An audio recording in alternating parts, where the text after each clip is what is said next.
Good morning, everyone. Good morning, leaders. Good morning, Martin. Jimmy, good morning, Nick. Mentioned your 2014 appearance, and I've dug out the quote that was attributed to you from that. This is embarrassing. This was a rhetorical... may have said something I regret. Well, you're just about to find that out. You, how much further can investment in sport go, you asked yourself, and you said much, much further. Yeah. Seemed you were right, but that was then. Yeah. How are we looking forward? No, I would say the same again, actually. If so, I would reinforce it.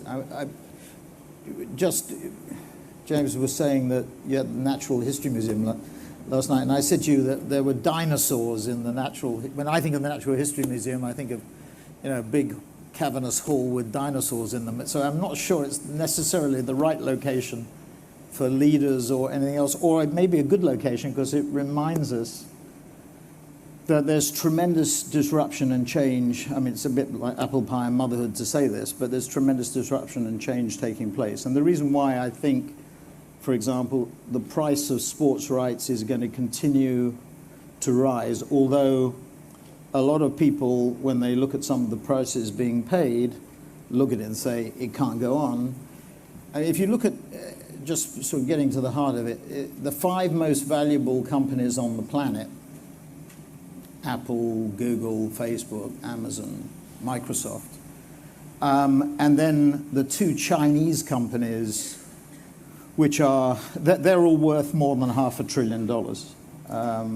Apple, I think, is about 750 billion, Google about 650.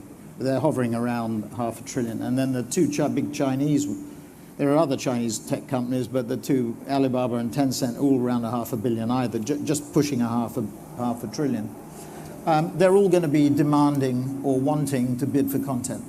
And one of the potential dinosaurs, if I can put it that way, and we see it in our own industry because we see tremendous disruption, is the traditional attitude towards rights sales and rights management. For example, I had a dinner, and I won't, this is on the record, I guess.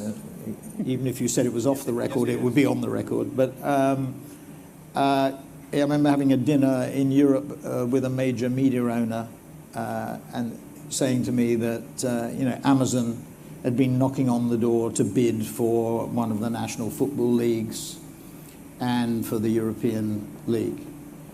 Amazon was reputed, for example, to have been very interested in the Barcelona sponsorship that Rakuten eventually took. Facebook, as you well know, popped up for the Indian IPL bidding. I don't know what the figure was, but forcing Star's hand. We have a very big position in India. We're roughly half of the media market there, about 45% market share. We work very closely with the IPL. I don't think anybody anticipated, I can't remember the figure that Sony paid 5 years ago, whenever it was, but it certainly was either 200 million or 400 million, and the figure is reputed to be $2.5 billion. The average Indian cricket player, IPL cricket player, I think will get $1.7 million.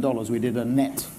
I won a charity auction for a net with Shane Warne on Sunday at Lord's, and we were discussing this. I think he confirmed the average player will get about 1.7 million for 10 weeks or whatever it is. I mean, you're seeing an explosion. I can remember when BT bid for their football rights, a cellular owner in South America saying to me, how can it be possible that they paid that amount of money for those rights? And the point about all this is that we tend to look with a sort of historic attitude, and I think we're guilty in our own industry of doing it, and we ourselves at WPP are. We look at it with traditional eyes, and it's really changing. And the demands that those big 5, or the big 7, if you include the 2 Chinese companies, are going to make on the demand for content is going to be so strong and so varied that it has major implications. So coming back to your original question, I see it it's not going to go on forever, but both at a live level, live events become more and more important. They become more and more premium. And in terms of general content and rights, the market, I think, demand is going to exceed supply. Again, if you think about, if I have a global brand, or take Mikitani-san at Rakuten, right? He's gone into football and basketball. We're working with him closely on both. And it's a very good example of building the brand and the demands. Alibaba is another very good example with the IOC. Reputed, press reports talk about $800 million investment through to 2028. So we're talking about very significant sums of money. One apocryphal story, I don't know whether this is true or not, but just mention it just to stir the pot. Amazon apparently were interested in the Barcelona sponsorship that Rakuten eventually took.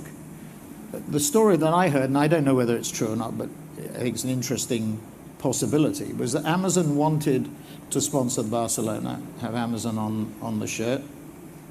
The shirt is a Nike shirt. Nike said, and a condition of the Amazon bid was that the shirt would be sold on the Amazon site. Nike said no. Deal fell through, or proposed deal, Rakuten takes it. But then 3 months later, Nike does its deal with Amazon, because up until then Nike had said we don't want to go on the platform, and they're on it. So, there are shades here of everything that we see. I mean, there's disruption in manufacturing with 3D and robotics. There's disruption in media because of Google and Facebook and potentially other third forces like Amazon itself, Snap, Twitter, whatever it happens to be. And there's disruption in distribution with Alibaba and Amazon. This is a very, very fast-changing world, and sports and sports right holders, football clubs, cricket leagues are not immune from this. So let's Amazon stories. There are a few at the moment. Yeah. One of which relates to the upcoming Premier League rights auction. Yeah. What's your take on that? My view is that they will be I mean, I don't know, but I would I would guess on the basis of what I've seen and heard, they have the audio rights for the Bundesliga. Yeah. To my knowledge, they pitched, as I say, one of the leagues in Europe, and they were looking at Europe. So I think there will be a factor. I mean, the fact that pace popped up for the IPL was a surprise to me. So I think it wouldn't be a surprise at all for Amazon to become, they have Thursday night football. I think the first game was the Bears and the Packers, and the figures that I have, they had about 370,000 people versus 14 million for CBS. So, but this is the problem. I was on the F1 board for 10 years, and what's the difference between Sky and the BBC? The BBC, you get the audience. On Sky, you don't get the audience, so we get the money. So trying to make the decision, if you're a rights holder or a club or whatever, or a league, is difficult. It's not easy. Do you package up all the rights? The linear rights, the network rights, with the digital rights? Do you segment them? Do you sell them off separately? What do you do about time periods? It's a rambling answer, but the networks want to go long. The deals that an NBC or a Globo do, for example, on the Olympics, one of the ways they can protect themselves from over the top and disintermediation from the web is to go long. And that's why a lot of the traditional broadcasters go long, because they want to lock in the rights for long periods of time. And the people running the businesses, the mentality is, well, I'm not going to be here in 14 or 21 years' time, so let me just lock in the period that I am going to be here, and then that's somebody else's problem. So it's a very fast-changing world. And I think the content thing, when we were talking about what subjects should we cover in this chat, the content thing I think is the biggest thing. I mean, at the end of the day, the key way that these media companies, and indeed ourselves, will differentiate ourselves, not totally how we will differentiate ourselves, is by access, control, influence, advising on rights. And although WPP Sports offer entertainment market is very fragmented. We do a lot of things. But what we have and what we're trying to do with Dominic and Granger and my colleagues is try and pull it together into a much more coordinated and integrated unit. But it permeates so much of what we do. You know, whether it's working with the IOC, with FIFA, UEFA, the US World Cup bid. I mean, all these things are all sort of the Spanish league rights. I mean, we're pulling them all together. So if you think Amazon are going to be a serious player, have a real impact, and I think Apple will be as well. I mean, you've seen. Just remember, I think they reputed to be setting up $1 billion content company. Microsoft are going to be there. You know, these, and of course Google and Facebook are going to be there, big time. Because one of the ways they will differentiate, and you've got to understand the war even within the 5, right, or within the 7, taking the 2 Chinese companies. For example, this may sound sort of strange here, but voice-activated devices, all of the 7 have a voice-activated device, an Alexa. Alibaba launched their Genie in August. JD.com, which is Alibaba's competitor in China, launched the marvelously named Ding Dong voice-activated device 2 years ago. It hasn't got very far very soon. But one of our clients actually branded Ding Dong with their own brand name to get into the consumer's home. Microsoft has Cortana. They're all competing against one another. And the biggest probably conflict is going to come between Amazon and Google, probably, because Amazon is attacking Google on search. 55% of US product searches, not service searches, product searches, are conducted in some way through Amazon already. 30% of batteries in the United States are Amazon batteries. You know, you go to Alexa, and he or she, because she's a hermaphrodite, you don't know whether, we don't have the problem that James referred as to men or women, because it's both. You ask Alexa, what's the cheapest battery? He or she says Amazon. Doesn't say anything else, by the way. You go to the site, it says Duracell. Baby wipes. I've got since I agreed 2014, I've acquired if that's the right word, a baby daughter. So I'm an expert on baby wipes. 30% of the US baby wipe market is not Kimberly-Clark, but Amazon baby wipes. Again, the same thing. Ask Alexa, cheapest baby wipes. So just think about what that's doing to brands. And you may think that has no relevance to you. It does. Because what are the ways that the established brands can hold their position or enhance their position is finding ways to engage with the consumer, tangible ways, better products, better services, or intangible ways, building emotional connections, which sport and entertainment obviously is a critical part of, become more important. So some of the underlying trends that are going on in media and production and distribution, whilst they may seem ephemeral to the people in this pop-up tent, may not be, because I think they will have ramifications for it. And if these global players are coming in, and we were talking about globally significant rights, what do you think that means for the national players? What you were describing earlier on as, I suppose, the more traditional in each well, nation? you have to change your attitude. I mean, in all of the areas that we sort of thought we were going to talk about, you know, whether it be what do rights holders do, what do broadcasting companies do, what do teams do, what do leagues do, what do agencies do, what do clients do, you've got to be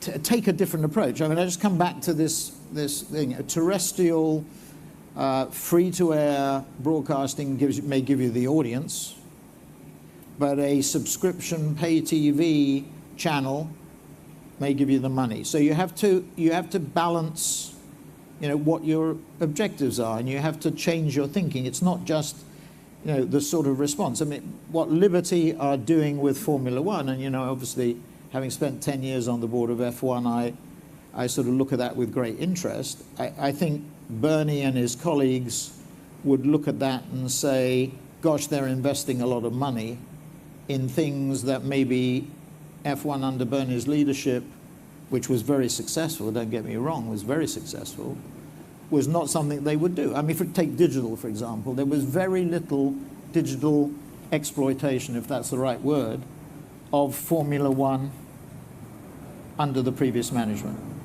Liberty, with his exposure to Malone, and very interestingly, if you think about Formula E, which has nothing to do with Liberty Global and the ownership of F1, because Malone keeps his 3 verticals apparently separate, but the other 2 verticals, under Zaslov and Fries, are involved with Formula E. We were talking about it yesterday. So within the Malone empire, you know, technically anyway, at least you have F1 and you have Formula E. I mean, there's some really interesting things happening in terms of the consolidation of these rights and people taking different approaches. And I think Liberty has already taken a very different approach on Formula One, engaging the drivers, building through social media, through events, through drivers' events, through actually subsidiary or supplementary events, like, you know, around the F1 here, the Grand Prix here in the UK, you know, an event here in London as preparation for it. So thinking a bit much more, you know, Chase Carey has talked about having a week long is too long, but you know, I go to the Singapore Grand Prix, the nighttime Grand Prix. That, to my mind, is in my view, was the best F1 event, partly probably because, you know, the track and the logistics, because it was a nighttime and it wasn't a, you know, pre-built, it was a street race, made it a very attractive venue. But they had pop concerts, they had other events, they made it into weekend. They had a World Business Summit. They attract business leaders for the Singapore Business Summit on the Friday and the Saturday, and they have a race on the Sunday. So you make it into an event that spans sort of Wednesday, Thursday through to Monday evening, and make it so thinking about it more fully and more roundly in terms of an entertainment event. So that's one thing. So I think content development, fan involvement, use of social media, use of digital becomes more and more critical. The other thing, a message I really want to get over, apart from content, and we see this, I mean, you will have seen that, you know, our industry has come under pressure. You know, is Facebook, Google eating our lunch? Is Accenture and Deloitte Digital eating our lunch? I don't think it's either of those things. I think it's the third thing, is that cheap capital and cheap pools of capital have created opportunities for investors with a low cost of capital, activist investors, and what are known as zero-based budgeters. So 3G being the biggest example of that, or there are others like Coty and Reckitt Benckiser. What this means is that there's tremendous pressure on particularly packaged goods clients on cost. Because in a low growth world, I mean, whatever might be happening in sports and entertainment, and you look at the film that was done for the Leaders Conference, I mean, it's very impressive and motivating and inspiring as to, it was a great year for sport. It will be another great year for sport, I'm sure, in the coming year. But generally, the world is low growth, low inflation, very little pricing power, particularly for packaged goods clients, and therefore a focus on cost. One of the things that everybody in this room should think about is how they make their properties, from a return on investment point of view, more transparent, and when I say transparent, with greater clarity. It's not because the chairman likes golf or CEO likes tennis or whatever it is that a decision about sponsorship. This is a very hard-edged commercial decision. And the sums that we're talking about, as we just said, are growing. And so every rights holder, every team, we're just talking about Chelsea, for example, and the challenges they have or the opportunities around sponsorship, you have to demonstrate, and we have to help you. And that's where WPP and its sports practice and everything we do, you know, the stuff that we're doing with major sponsors, the stuff we're doing with rights owners, has to identify as precisely as we possibly can. You know, Nielsen, which is one of our competitors, is one of the sponsors of this conference. Our sports practice at Kantar, which competes with Nielsen, you know, is very focused on teams, very focused on celebrities, very focused on the value of right holders, and we have to demonstrate. And there's some really interesting differences. I mean, again, without going into the gory details, if you compare the three global events that I mentioned, IOC Olympics, FIFA World Cup, and F1, the opportunities for sponsors to deploy their brands, activate their brands, are very different in each of those cases. And I think the attraction, so the pricing will rise faster and it'll be much more competitive for those rights holders, teams, etc., that provide better ways of activating the brand. So this is really critical, because I'm aware of many situations currently where the pressure that I referred to is so great, where a new CEO is coming in to a company and they had a view on sponsorship, and we're talking about big money. And everybody in this room knows that buying the sponsorship rights for 40 million, 100 million, whatever it is, over a period of time, is just the beginning. What you have to do is activate it. And the usual rule of thumb that people use is $2 for every dollar or $3 for every dollar activation to sponsorship payment. My view, to do it properly, you're talking bigger amounts than that. These are big sums. So if you're putting 40 million in, you have to put another 80 or 120 million, making it a total of 120 or 160 million, or you may have to go further.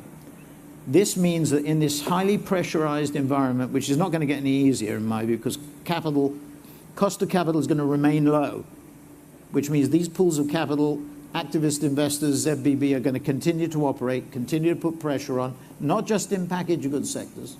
When Kraft Heinz bids for Unilever, it's not the impact in packaged goods alone, it ripples into other sectors.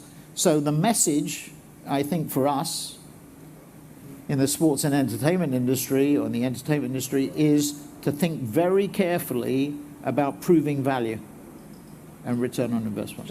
Just to pick up on that one, so if this is about a harder approach, I think is the word you used, to ROI, it's interesting, isn't it? Sports, it's emotional, it's messy in many ways, and we see almost on a daily basis, on a global basis, stories coming out, whether it's corruption, doping, stands falling down, assaults. If this is a seriously hard-edged business from a brand, really, do they want to get involved in? Well, it comes back to I don't want to upset anybody. It's not my style. But coming back to dinosaurs for a minute. The industry is in transition, just like you've got disruption, in digital disruption or social media disruption. Just like you've got content disruption, traditional networks versus over the top. You've also got disruption in terms of management, because with the sums of money growing at an exponential rate, let's say, I mean, who would have forecast if the figure is true, $2.5 billion for IPL? And cricket is not a global sport. I mean, it is still patchy from a global point of view. I love it. I would love it to be a global sport, but it isn't. Who would have thought that those sums of money would permeate the teams, the players, that particular league? It demands, I'm going to call it, quote unquote, a more professional approach from a management point of view. This can no longer be a hobby or a pastime. This has to be highly, highly, highly professional. So it's the flip side of proving return. Mathematically, algorithmically, I mean, there is judgment and intuition, and you're never going to get rid of that. It won't be robots. Will a robot introduce the leaders' conference in 10 years? Possibly. Will the robot do a better job? No. But we can reduce a lot of these things to algorithms, it's true. So that's part of it. But judgment is going to be part of it. But management, and I'm going to use, it's a horrible phrase, the professionalization of management is going to be sort of absolutely critical. So I would say there's content issues, there's ROI and proving the return issues, and there's management issues. And the corruption issue, many of these organizations have started to or have made, I think Thomas Bach has made serious inroads into issues at the IOC. FIFA, I think, has a way, frankly, that has a way to go still. I think there is tremendous opportunity. When you have a burning platform, you have an opportunity to change things. I'm not sure that there has been enough. And there are some there's some fabulous things happening. I would just make this case. 24/28 has been settled by the IOC, Paris and LA. That, I think, gives a lot more time and stability for Thomas Bach, the IOC management, to deal with some of the issues that they have to deal with. So it gives them room to breathe. One other thing that could happen that would be really interesting, in 26, the US are bidding for the World Cup. So you could have, if they were successful, although I think there will be a strong South American bid for the World Cup, maybe others. In 26, a World Cup in America and an Olympics in LA. That, coming back to your original question, in terms of sponsors, sponsorship, platform, TV, digital, in LA, fantastic opportunity. The chairman of the US bid is Bob Kraft, who is probably one of the best examples that I can think of on somebody who's addressed the content issue with the Patriots. And remember, he has a soccer franchise in Boston as well.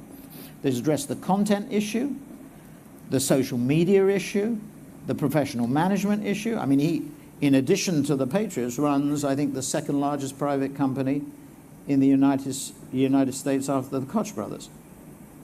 Massive packaging company, global company. So, that to my mind, if you were looking for a model as an example, you could do no better than look at Gillette Stadium, the Patriots, the new stadium that Bob is building in Boston, the new soccer stadium. I think it's 30,000 people who want to make it into, rather like Vodafone did in Istanbul, build a modern, connected stadium, state-of-the-art social media, telecommunications stadium. I mean, the potential here. And just one thing, the guy, it was very interesting, the guy at Vodafone in Turkey said to me, I sort of said, why did you do it? And he said, well, one of the reasons was if you're traveling through Istanbul, and Vodafone had a penetration issue in Istanbul, so they did well regionally in Turkey, but in Turkcell had a sort of, not a stranglehold, but had a higher market share in Istanbul. So having something that he said was a modern-day Colosseum, I always remember how he put it, a modern-day Colosseum at the central point where everybody who visits sort of Istanbul has to almost go through. I mean, they took a bit of a risk because they were aligning themselves with one of the two most prominent Turkish, or certainly Istanbul, football clubs. But that was dealt with by, the point I'm getting through the story is, it's really interesting that there was a strong commercial objective there. And what he saw is, he described it, as I said, as the Colosseum, the modern-day Roman Colosseum, but in the context of Istanbul and Turkey. Just want to move, so that 2024, 2028, yeah. we're talking a long way off. A big topic for the conference over the past few years, and I'm sure this year as well, is the changing consumption habits of, the young, our kids. I know that range is, a big age range, but if we're looking forward, from a brand and a broadcaster, from a media perspective, are you seeing that event owners are going to have to change more the kind of content they're putting on? 5 days to 4 days to 1 day to 2020 in cricket, or is it all about esports? Is it all about drone racing? Cricket is a unique example because, I mean, if you explain to somebody coming down from Mars, or indeed you explain to an American that somebody would sit there for 5 days and have lunch and tea, at the end of 5 days there could be no result, they would say you're a lunatic. And it's not built for modern day life. Whether we think modern day life is, I was bemoaning the fact that one of my delights on a Sunday morning, I remember, it's a terrible thing to admit, was reading Michael Parkinson's column in the Sunday Times about Skinner Normanton and Jeffrey Boycott and things like this. I mean, but life has changed, and TV viewing, fixed appointment TV viewing, is not gone. But for youngsters, they don't want. They want a device that they can be. We're doing Game Pass for the NFL through Del Tetri, the platform that we have, Del Tetri, and you can see anytime, anywhere, an NFL game. So, that's the way of the future. So the answer to your question is a big yes, you have to change, but it is very difficult for people to change their thinking. And the average life of a CEO is about 4 or 5, 6, 7 years. The statistics sort of vary depending on who's quoting them, but the longest I is 6 to 7 years. I've heard probably more accurate figures of 4.5 to 5 years. So time frames tend to be around that level. You have to think longer term. And the answer to your question is, if you look at the TV viewing figures amongst young people, or even within social, Facebook, one of the challenges that Facebook has is that Snapchat apparently attracts what are called centennials, which are not 100-year-old people. These are people born around 2000. Whereas Facebook attracts millennials, which are people born around 1985 and 1987. The theory was you went to Snapchat as a centennial, and then when you became a millennial, or the equivalent thereof, you migrated back to Facebook because you built your network more, you became more concerned about your career and your thing.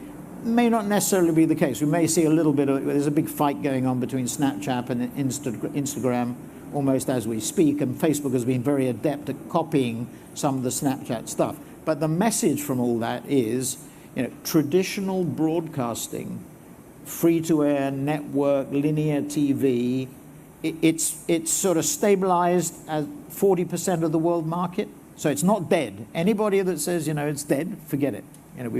The big six apparently are going to have a big scramble over the Premier League, the apportioning of the Premier League broadcasting rights. So it's still very big numbers and likely to grow for the reasons that we've talked about. But the over-the-top channels, Bob Iger has almost become a disruptor in chief by announcing that ESPN is going to have an over-the-top channel. I think Turner have announced the same. I think Les Moonves, who always moves quickly and is on the forefront of things, announced CBS is going to have an over-the-top channel.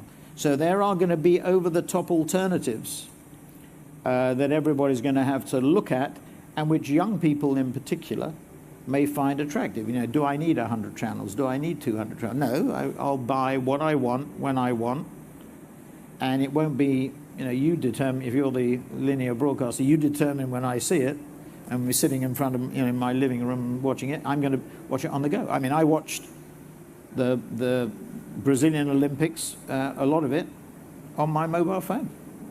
I didn't go from stop going to the restaurant. I was in the restaurant watching Mo Farah, and I didn't have to go home. I mean, is this an adequate screen to watch it on? Well, I do watch. I watch. And we have, by the way, we haven't even touched. So let me just tell you a story, which I think is the fact that tells you everything. So, and it really comes to the heart of the content issue. And I forgot to mention this, so let me just run through it. So, I won't say who it was, but a traditional media owner who has made big incursions into non-traditional, so understands what we're talking about, said to me that he was prepared to invest $3 million an hour in content.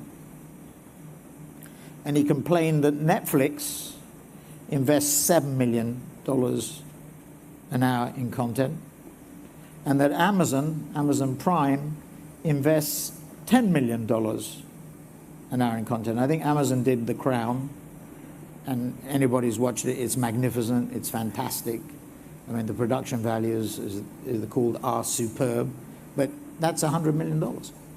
And the great story about Jeremy Clarkson, when he left the BBC and went to Amazon first day in, apocryphal story is he walked in and said, "What's the budget for, the equivalent of Top Gear or whatever it was?" And they said, "Budget? How do you spell that?" So it's a very different world, and these people are looking at it in very different spectacles. So one last question, hopefully bringing it all together. You mentioned earlier on Star and how they had to counter Facebook's incursion potentially into the IPL rights. We mentioned EPL, Premier League rights earlier on.